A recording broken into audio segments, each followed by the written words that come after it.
Political party, ये chapter 6 है class 10th class का। इसमें हम पॉलिटिकल पार्टीज़ के पूरा स्ट्रक्चर टाइप से लेकर के और जो भी चीज़ है, इसका फॉर्मेशन कैसे होता है, पॉलिटिकल पार्टी में चैलेंजेस क्या क्या है और इस पॉलिटिकल पार्टी का ओवरऑल कंसेप्ट क्या है, इसके बारे में जानेंगे। सबसे पहले ये जानते हैं कि पॉलिटिकल पार्टी है क्या। और हाँ, सबसे बड़ी चीज़ ये है कि ये एक रिवीजन क्लास है, इसको आप डिटेल क्लास की तरफ ना लें। अगर आपको लगता है डिटेल क्लास का, इसके बाद वाले लेक्चर में आपको डिटेल क्लास दिया जाएगा, आप उसको देख लीजिएगा। पॉलिटिकल पार्टी क्या है, देखिए सीधी सीधी भाषा में समझते हैं पॉलिटिकल पार्टी क्या है। जैसे बुक्स के अंदर आपको मिलेगा जो परिभाषा मिलेगा, उसको आप याद कर लीजिएगा। पॉलिटिकल पार्टी है क्या वो सिर्फ समझते हैं आप। अगर इसको 1-2 बार देख करके आप उस चैप्टर से रिवाइज कर लेंगे, पूरी तरह से ये कंसेप्ट दिमाग में आ जाएगा, आपको इधर उधर भटकने की कोई ज़रूरत नहीं है।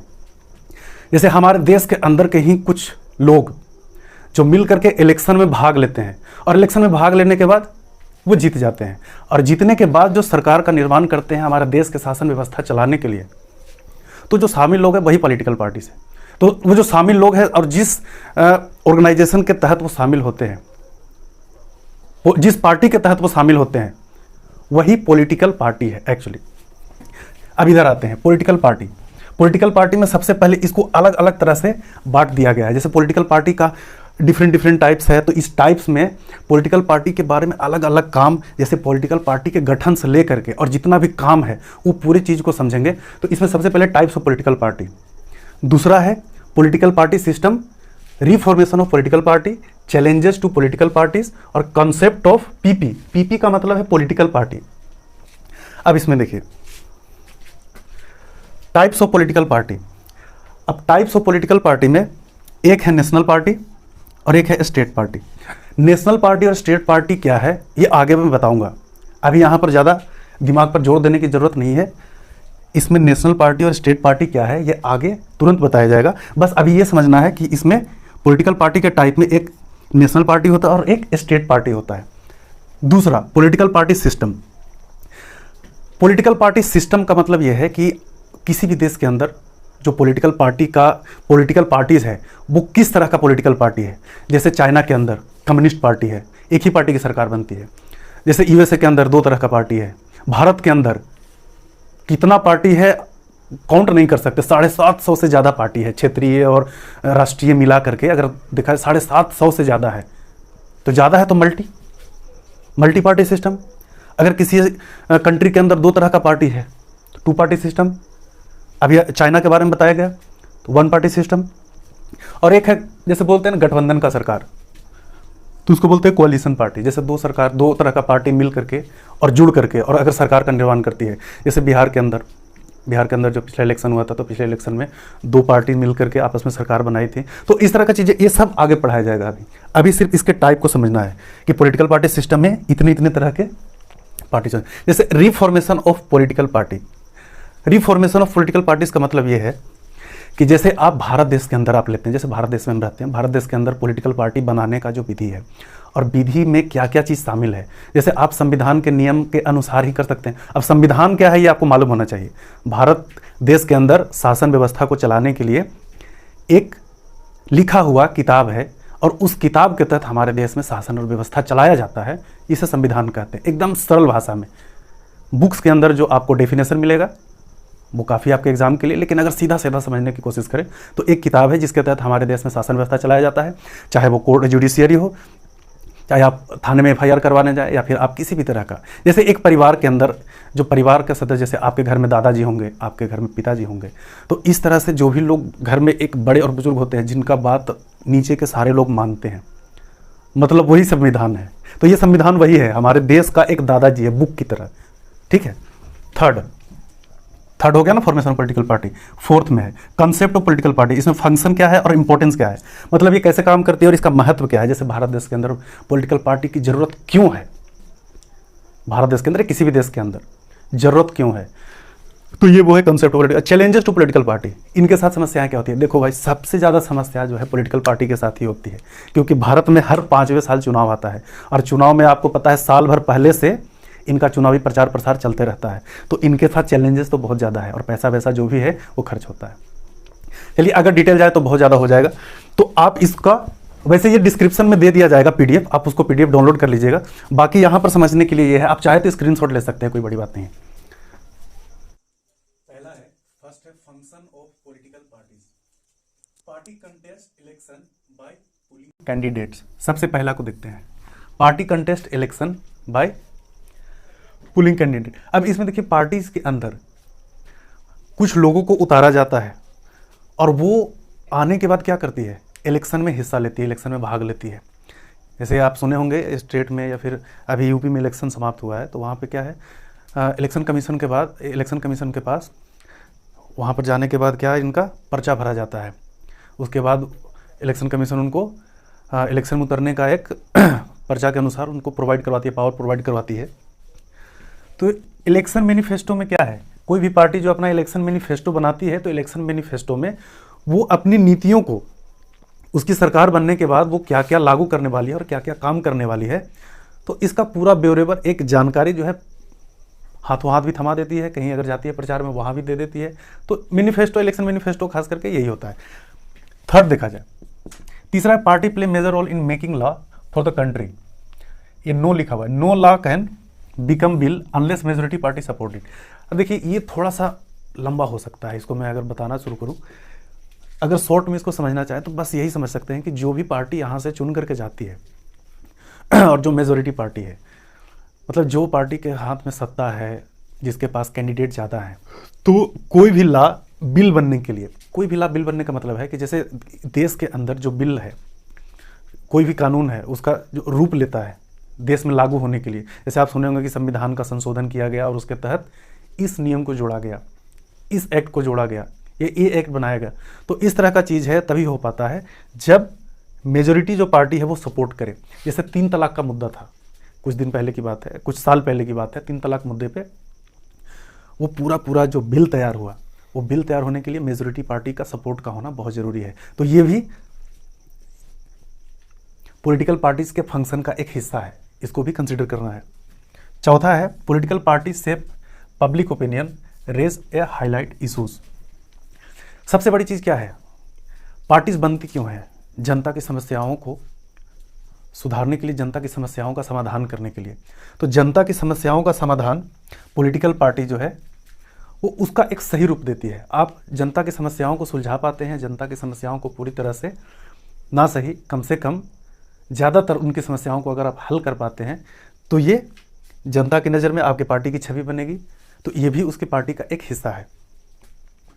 रूलिंग पार्टी और अपोजिशन पार्टी, ये 2 तरह की पार्टी है। तो कोई भी है, जब वो सरकार चला रही है तो वो रूलिंग पार्टी है, अगर सरकार नहीं चला रही है, विपक्ष में बैठी, जिसको बोलते हैं ना विपक्ष की पार्टी है, तो वो अपोजिशन पार्टी है। अब इसमें अपोजिशन पार्टी और रूलिंग पार्टी पे पूरा ब्रीफ नहीं, लेकिन एक छोटा सा नोट्स बताते हैं कि रूलिंग पार्टी वो है जो सरकार में, जिसका मेंबर जो है वो या तो प्राइम मिनिस्टर या चीफ मिनिस्टर है, जो भी है। और अपोजिशन पार्टी है कि जो संसद के अंदर लोकसभा है या राज्यसभा है, उसमें वो अपोजिशन में जब बैठा है, जैसे रूलिंग पार्टी के जस्ट अपोजिट, जो उसकी नीतियों का, उसके खराब नीतियों का विरोध करे और अच्छी नीतियों को साथ दे। हालांकि साथ तो नहीं देती है, जो भी नीतियां बनाए उसका विरोध ही करती है अपोजिशन पार्टी, लेकिन अपोजिशन पार्टी का मेन काम यही है कि वो अच्छी नीतियों को साथ दे और खराब नीतियों का विरोध करे, ताकि जनता को अवगत कराया जा सके कि हमारे देश के अंदर जो भी बिल लाया जा रहा है उसमें अच्छाइयाँ क्या है और बुराइयाँ क्या है। अब अगला देखते हैं, दूसरा सेकंड है पार्टी सिस्टम। पार्टी सिस्टम में जैसे पहले आपको इंट्रोडक्शन में मैंने बताया था कि पार्टी सिस्टम में 1 party system, 2 party system, multi party system और कोलिशन ऑफ पार्टीज।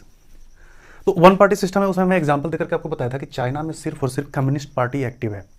जैसे चाइना में जो भी सरकार बनेगी वो कम्युनिस्ट पार्टी के मेंबर ही उस सरकार में, जैसे मेन मेंबर के रूप में कम्युनिस्ट पार्टी के ही लोग होंगे। ऐसा बोला जाता है कि इस तरह का जो गवर्नमेंट बनता है वो डिसीजन लेने के लिहाज से अच्छा गवर्नमेंट माना जाता है, लेकिन डिसीजन लेने के लिहाज से अच्छा गवर्नमेंट भले ही माना जाता हो, डेमोक्रेसी के लिहाज से ही अच्छा गवर्नमेंट नहीं माना जा सकता। क्योंकि देखिए तानाशाह जो है वो 1 पार्टी सिस्टम में अक्सर देखने को मिलता है। तानाशाही, जैसे तानाशाही कैसे होता है, अगर आप किसी एक आदमी को 50 साल के लिए कुर्सी पर लगातार बैठाए रखें तो उसके अंदर एक घमंड आ जाएगा, वो लोगों की बात को ज़्यादा सुनना पसंद नहीं करेगा, वो अपने हिसाब से चलना ज़्यादा अच्छा चाहेगा, और जो उसकी बात को नहीं मानेगा तो उससे ज़्यादा कोई फ़र्क पड़ने वाला नहीं है। लेकिन जैसे ये मल्टी पार्टी सिस्टम या 2 पार्टी सिस्टम है, जैसे ये इसमें अमेरिका के अंदर जब चुनाव होता है तो उसमें भी आप सुने होंगे, जैसे पिछले बार ट्रंप जी हार गए थे, जो बाइडन जीते थे।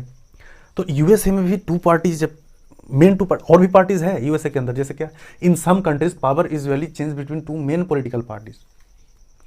दो मेन पॉलिटिकल पार्टी है, लेकिन और भी बहुत सारे पार्टीज है, उसके क्षेत्रीय पार्टी है, लेकिन केंद्र में जो सरकार बनाने का मेन पार्टीज है वो सिर्फ और सिर्फ दो पार्टीज है। तो वैसे कंट्री में भी एक बहुत बड़ा कंटेस्ट हो जाता है, वो भी आपस में एक दूसरे के पॉलिसीज़ को और एक दूसरे की नीतियों को जनता के बीच में लाने की कोशिश करते हैं कि पिछले गवर्नमेंट ने ये गलत किया, हम आएंगे तो ये सुधार देंगे। तो ये टू पार्टी सिस्टम में एक डेमोक्रेटिक जो है वो छवि बनता है, लेकिन वन पार्टी सिस्टम में अगर हम इसको कंपेयर में करके बता रहा हूँ, वैसे मल्टी पार्टी सिस्टम सबसे अच्छा है जो हमारे इंडिया के अंदर फॉलो होता है, मल्टी पार्टी सिस्टम। लेकिन two party system, multi party system, और अगर इसके ऊपर देखें तो ये टू पार्टी सिस्टम है, और इसके ऊपर वन पार्टी सिस्टम। तो वन पार्टी सिस्टम है डेमोक्रेटिक लिहाज से, सिर्फ कहने का डेमोक्रेटिक है, ये डेमोक्रेटिक एक्चुअली नहीं है, क्योंकि इसमें तानाशाही ज़्यादातर देखी जा सकती है। जैसे चाइना के अंदर आप बहुत सारे ऐसे अखबार में सुनते होंगे कि चाइना में जो सरकार चाहती है तो जनता का राय लेना वो ज़्यादा उचित नहीं समझती है। हम भी डेमोक्रेसी के एक हिस्से हैं। अब इस डेमोक्रेसी में जनता का राय लेती है, लेकिन उसको फॉलो करना ना करना है वो इसकी पार्टी पर डिपेंड है। अब इसकी पार्टी अगर चाहेगी, अब वहाँ पर आप देखेंगे बिगर मुसलमानों के ऊपर तरह तरह का जुल्म किया जाता है, उस पर उसका तो अखबार भी जो है, न्यूज़पेपर भी है, वो इसके हिसाब से चलती है, तो उसका तो सिस्टम ही अलग है। तो इसको डेमोक्रेटिक नहीं मान सकते। डेमोक्रेटिक यहाँ से शुरू होता है, टू पार्टी सिस्टम से, और मल्टी पार्टी सिस्टम तो ये भैया डेमोक्रेटिक है ही। इसमें अगर एक पार्टी गलती करती है और दूसरा पार्टी अगर उससे अच्छा काम करती है, अब आप ही देखिए पिछली सरकार जो लगातार 40-50 साल, 60 साल, 70 साल, दूसरी पार्टी तो बताती है 70 साल से आप इस सरकार को लूट रहे हैं, मतलब जो भी कर रहे हैं। तो ये दूसरा पार्टी एक पहले वाली पार्टी को, जो गवर्नमेंट में रही, जो सरकार में रही है, तो उसकी नीतियों को उजागर करती है। अच्छी नीतियाँ को वो कम बताती है, गलत नीतियाँ को ज़्यादा बताती है, ताकि उसकी छवि जो है लोगों के नज़र में उसकी पार्टी की छवि अच्छी बनी रहे। तो ये डेमोक्रेटिक लिहाज से मल्टी पार्टी सिस्टम जो है वो सबसे अच्छा है। और एक है कोalition ऑफ पार्टी। ये कोalition ऑफ पार्टी कोई टाइप नहीं है, लेकिन इसमें जैसे बोलते हैं ना गठबंधन की सरकार है, तो गठबंधन की सरकार जो है वो जैसे दो पार्टी, दो या दो से अधिक पार्टी जब मिल करके और सरकार बनाती है, तो ये है कोalition ऑफ पार्टी, जिसमें जिसका ज़्यादा कैंडिडेट जीतेगा, सत्ता में उसकी पार्टी का मेंबर जो है वो बनता है। तो वो आप भी देखे होंगे गठबंधन की सरकार जो बनती है, अब कितना सही है कितना गलत है वो गठबंधन की सरकार बनने के बाद आप भी अपने स्टेट में देखे होंगे। किसी भी स्टेट में जब गठबंधन की सरकार बनती है तो अच्छी भी होती है नीतियाँ लेने में, क्योंकि दोनों पार्टीज़ का दबाव होता है।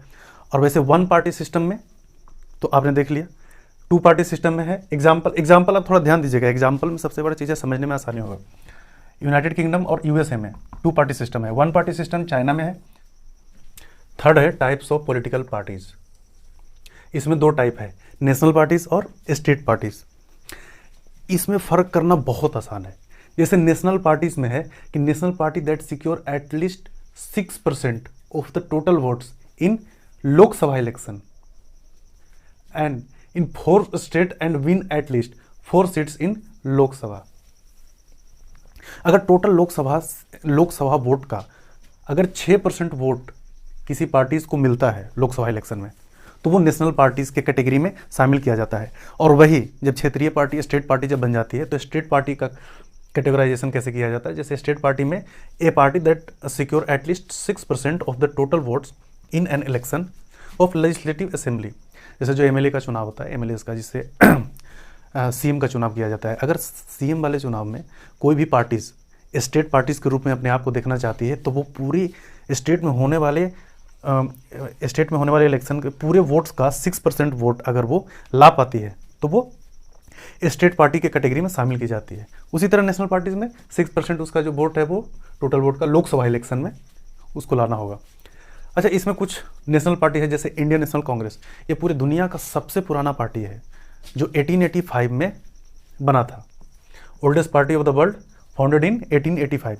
ज़्यादा याद नहीं रखना, ज़्यादा याद रखना होगा तो बाद के क्लासेस में आपको एक अलग से इंडियन नेशनल कांग्रेस के बारे में बताया जाएगा। अभी सिर्फ कैटेगराइजेशन में एग्जाम्पल के रूप में नेशनल कांग्रेस को, इंडियन नेशनल कांग्रेस को याद रखना है। अभी भारत के अंदर मेन अपोजिशन पार्टी जो है वो कांग्रेस पार्टी है। सेकंड है बीजेपी, भारतीय जनता पार्टी। ये 1980 में, अच्छा इसमें ध्यान दीजिएगा, 1980 में बीजेपी बनी और ये 1885 में दुनिया की सबसे पुरानी पार्टी है। और ये तो हाल फिलहाल की पार्टी है 1980 में। लेकिन अभी भारत के अंदर अगर रूलिंग पार्टीज़ की बात करें तो सबसे ज़्यादा प्रसार भारतीय जनता पार्टी का है। वो भी आप सोशल मीडिया पे या न्यूज़ चैनल पे देखते होंगे। जैसे इधर कुछ दिन पहले जो यूपी में चुनाव हुआ तो इसमें भी बीजेपी काफ़ी अच्छे सीट से बढ़त ली है, लीड की है। सबसे पहले ये 1998 में सरकार बनाई थी, लेकिन फिर वो सरकार ज़्यादा दिन तक नहीं चल सकी। जब इनका 2014 में सरकार बना लोकसभा में, उसके बाद अभी तक भारतीय जनता पार्टी का सरकार चल रहा है। फिर एक है Bahujan Samaj party, communist party of India, और भी एक दो है, इसको आप देख लीजिएगा बुक से। बाकी स्टेट पार्टी में आपके स्टेट में भी होगा, जहाँ जहाँ जिस स्टेट से आप बिलोंग करते हैं। जैसे आप अगर यूपी से बिलोंग करते हैं तो समाजवादी पार्टी है, फिर और अगर आप बिहार से बिलोंग करते हैं तो आरजेडी है, फिर जेडीयू है। तो ये सब स्टेट पार्टीज़ है जो अभी नेशनल पार्टी के कैटेगरी में शामिल होने का प्रयास कर रही है। चैलेंजेस टू पॉलिटिकल पार्टी, ये चौथा है चैलेंजेस। जैसे सबसे पहला है lack of internal democracy within parties. जैसे किसी पार्टी के अंदर जब अध्यक्ष का चुनाव होता है या किसी भी पार्टी में किसी पार्टिकुलर जिम्मेदारी को सौंपने का जो काम होता है, और अगर उस पार्टी में सब कुछ डेमोक्रेटिक चल रहा है तब तो ठीक है। अगर वो डेमोक्रेटिक नहीं चल रहा है तो उस पार्टी का एक सबसे बड़ी कमी है कि उस पार्टी में जो डेमोक्रेटिक नाम पे वो पार्टी बनी है, लेकिन इस तरह का अभाव आपको देखने को मिलता है। उस पार्टी का धीरे धीरे जनता से विश्वास उठ जाता है और वो उस पार्टी का पतन भी होना शुरू होता है। और इसी से रिलेट करता है डायनेस्टिक सक्सेशन।